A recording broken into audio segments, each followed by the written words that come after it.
Los sindicatos en general surgieron con la clara intención de proteger y defender los intereses de sus agremiados ante sus patrones.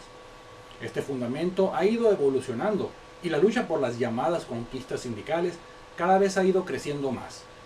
Una herramienta de presión para ellos son las huelgas con que amenazan en cada negociación contractual.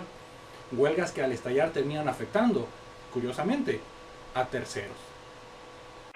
Cuando llego a tocar el tema de los sindicatos, sobre todo como en este caso de los sindicatos universitarios, siempre hay quienes se sienten aludidos, incluso tal vez ofendidos, por lo que mi incursión en ello empieza por reconocer la enorme labor que tienen a su cargo. Realmente la evolución del mundo nos ha enseñado que a pesar de todos los avances en la ciencia, la cultura y la sociedad, aún es muy factible y tentador el que un patrón desee abusar de sus trabajadores, sobre todo para sacar beneficios económicos. Ante esto el sindicato, obvio, cuando no es charro, corrupto o cobarde, es la mejor instancia para defender los derechos e incluso la dignidad de los trabajadores. Pero en cuanto a las huelgas, que también son un derecho laboral que se tiene, hay varios bemoles más relacionados con la utilidad y beneficio de la misma, aunque también con el marco regulatorio que las permite. Me explico. El que algo esté permitido solo quiere decir que es legal, mas nada garantiza que sea exitoso.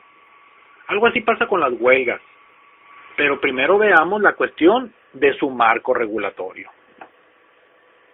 Cuando hablamos de huelgas universitarias, lo que vemos son cierre de instalaciones institucionales y cancelación de servicios relativos, lo cual termina de afectar a cientos, miles de estudiantes. Alguien podrá argumentar que la huelga es un derecho, y sí, tienen razón, es un derecho, pero la educación también lo es. Ya la Suprema Corte de Justicia de nuestra nación estableció que no hay derechos de primer y segundo orden, es decir, que un derecho no es preeminente sobre otro, y que debe buscarse siempre la manera de hacer compatibles a ambos. Es por eso, en el caso de las marchas, que el argumento general es que el marchar, el expresarse, si bien es un derecho, no implica con ello el violentar y cancelar el derecho de terceros al libre tránsito. Por eso la reglamentación que se busca de las mismas. Pues bien, cuando un sindicato estalla una huelga en una universidad afectando a terceros, los estudiantes pues dejan de recibir los servicios universitarios. Ponen su derecho de huelga por encima del derecho de los alumnos a la educación. Y no solo lo ponen por encima, sino que les cancelan ese derecho. Así que aquí tenemos un grave problema que tiene que ver con la cuestión normativa de los marcos regulatorios inherentes a las huelgas universitarias. Pero vamos dejando eso de lado. Supongamos que no hay ninguna contraposición entre derechos como hemos señalado anteriormente. ¿Es lógico pretender afectar a terceros para conseguir algo? Si se desea hacer una presión a las autoridades universitarias para lograr algo, ¿por qué afectar a los estudiantes? En realidad es absurdo que una presión ante un sujeto X busque conseguirse dando al traste a un sujeto Y. Eso solo denota falta de ingenio, de creatividad, de estrategia en los sindicatos.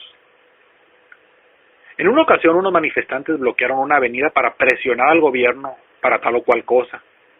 Mi comentario en ese momento fue, es y será, ¿qué culpa tenemos los ciudadanos de pie del conflicto entre ese grupo de personas y el gobierno?